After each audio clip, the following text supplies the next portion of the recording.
Chapter 3. Thoughts about freedom. First, we, spiritual practitioners of self-knowledge, need to understand from what and to what a person is freed in spiritual practice, and why there is a root cause and desire for liberation and awakening. From practitioner experience, I will say that this is the root cause is nirvana, which is just a name, which is called the fundamental principle of the eternal single primordial essence of space, which in its impulse to the self-knowledge created an instrument of self-knowledge in a living image of consciousness, which enveloped the pure space nirvana by its self-knowledge in the form of the creation of the universal space of consciousness, or the first body, having dressed itself nirvana, that is, nirvana as the space of the eternal primordial essence, dressed in the body of consciousness created by itself and, as it were for the first time in its eternity, felt not freedom itself in itself, but in order to achieve self-knowledge to oneself in oneself. Nirvana had no choice but to enter the illusory non-freedom. This was a conscious choice to fall into the illusion of self-conclusions, for self-knowledge of oneself in oneself by oneself, with the help of one's new state in the image of a living consciousness, which gains strength of self-awareness and transformed into the infinite universes of living thought and the inhabitants in them, thereby thickening the multidimensional cocoon of their living thought into the image of creation, man and his endless creations, from gods to all kinds of creations, so the creation of living thought turned into living multidimensional cocoons of living thought, that is, creation. But since they are all created by nirvana in themselves, as in the space of eternal freedom, this initial state is transmitted to the entire cocoon of multidimensional living consciousness. So to a person and all the creations of its living consciousness in the form of I am and I am everywhere,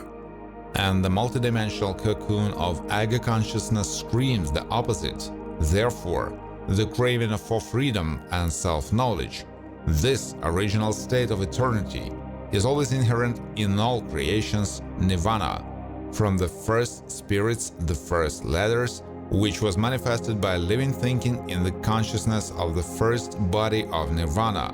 to all subsequent creations of the living consciousness.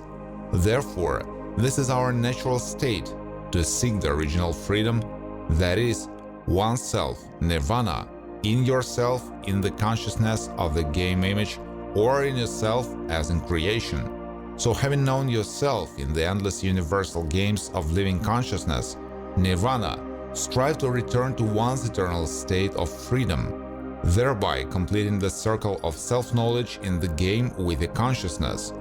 Therefore, a person, as a prisoner in a living multidimensional cocoon of living thought, is essentially eternity, nirvana, striving to return to its eternal freedom, and the multidimensional cocoon of the living consciousness is called a man. So knowing this, the practitioner of the living spirit seeks to unwind and dissolve, cocoon,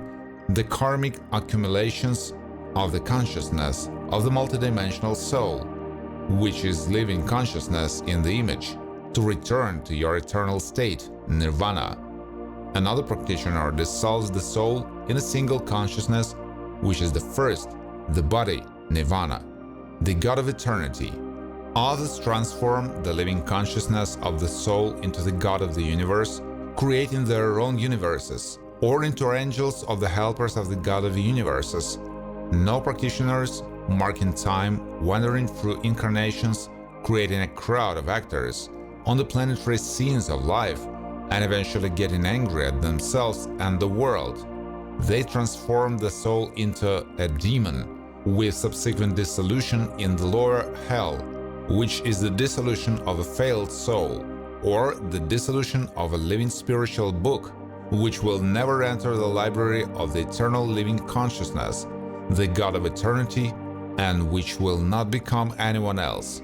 So the path to freedom began at the very beginning of knowing its eternity, the knowledge of which revealed the first non-freedom as a payment for self-knowledge. It was an inevitable state, as freedom and not freedom.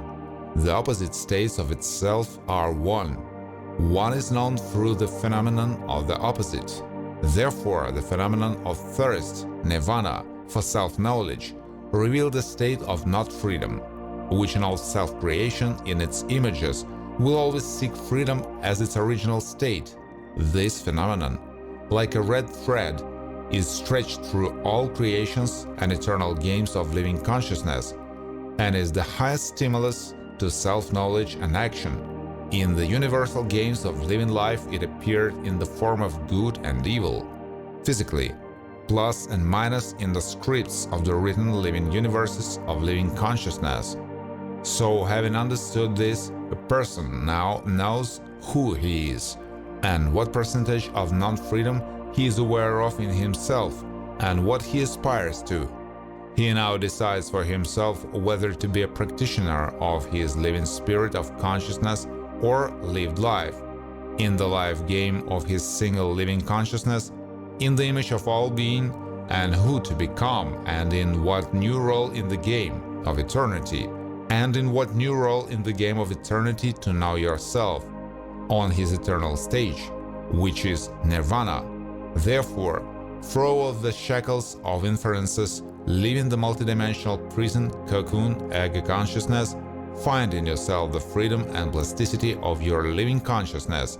with the help of which you transform your multidimensional cocoon souls into a wonderful butterfly of your new life,